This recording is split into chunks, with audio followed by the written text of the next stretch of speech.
में गाने वाली चिड़िया है। गाने वाली क्या है? चिड़िया। चीन देश में एक राजा था। कौन सा देश में एक राजा था? चीन देश में।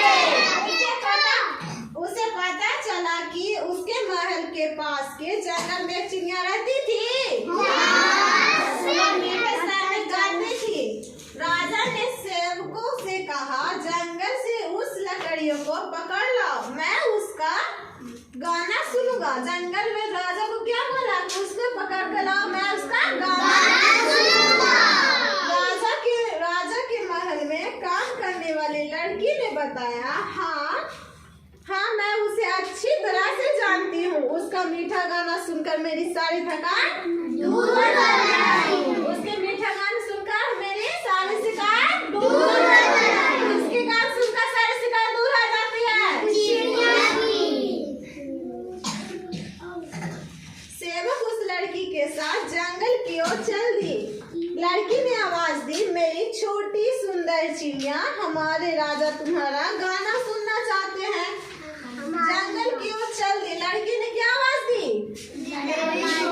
मेरी छोटी सी चिड़िया, राजा तुम्हारा गाना सुनना चाहते हैं, क्या तुम्हें अपना गाना सुनाओगी?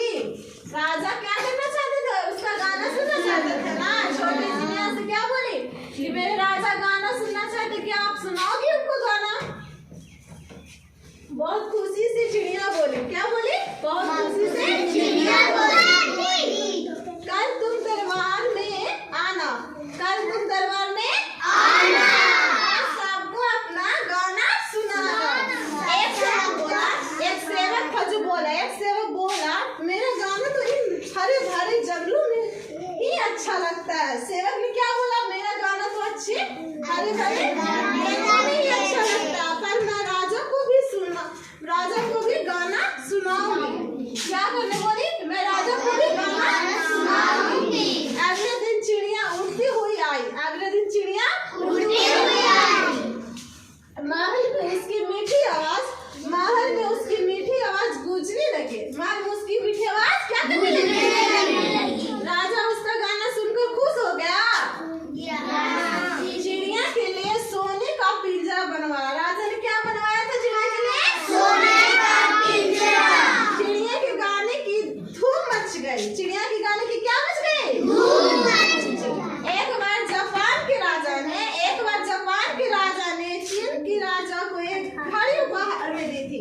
चीन के राजा को क्या उपहार मिले थे? घड़ी। एक बार जापान के राजा ने चीन के राजा को एक घड़ी उपहार में दी थी। उसमें एक चिड़िया बैठी हुई थी। घड़ी को चाबी देने पर वह सचमुच चिड़िया की तरह गाती थी। वह घड़ी को चाबी देने पर सचमुच की तरह चिड़िया की तरह गाती थी। जो उसको गिफ्ट उपहार में मिला था ना, वो चाबी वो जब दबाती थी, उसको क्या चिड़ियों के गाने में सुनाई देती थी। अब असली चिड़िया चुपचाप जंगल में उड़ गई। अब असली चिड़िया कहाँ चल गई? वो उड़ गए। 5 वर्ष बीत गए। क्या वर्ष बीते थे? 5 वर्ष बीत गए। राजा ने असली चिड़िया का गाना सुनने की इच्छा व्यक्त की। 5 वर्ष जब बीत गया तो राजा को क्या असली चिड़िया की आवाज सुनने का इच्छा जागृत हुआ। वो बताया कि व्यक्त हो गई। वो चिड़िया ने राजा की बीमारी के बारे में सुन लिया। उस चिड़िया ने राजा की बीमारी के बारे में सुन लिया। वह अपना गाना सुनाने के लिए महल में लौट आई। वो अपना गाना सुनाने के कहाँ आ गई थी? महल में लौट आई। धीरे धीरे राजा ठीक हो गए। धीरे राजा क्या हो गए थे?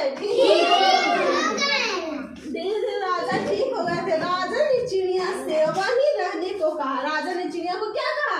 वहीं रहने को बोला।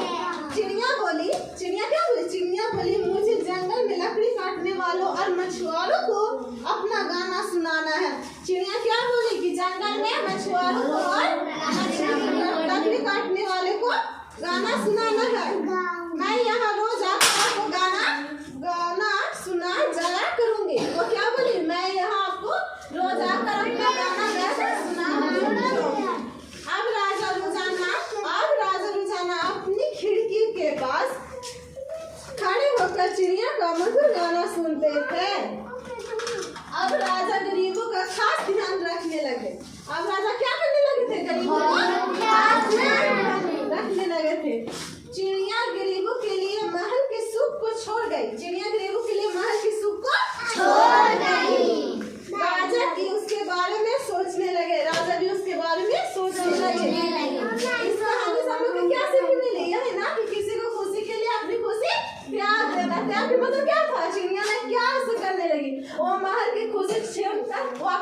गरीबों की खुशियों के लिए वो जंगल में पहाड़ों के लिए मछुआरों के लिए मैंने अपनी खुशी त्याग कर महलों की कुछ भी पल बिताने का अच्छी होती है ना। हर किसी को महलों में रहने का सपना होता है। नहीं, वो अपनी खुशी बांटने के लिए सबको पास गाना सुनाना चाहती थी। वो नहीं चाहती थी मैं एक ही महल में रानी की तुम्हें राज करूँ, इससे कुछ नहीं था। वो हर किसी को खुश रखना चाहती थी ना।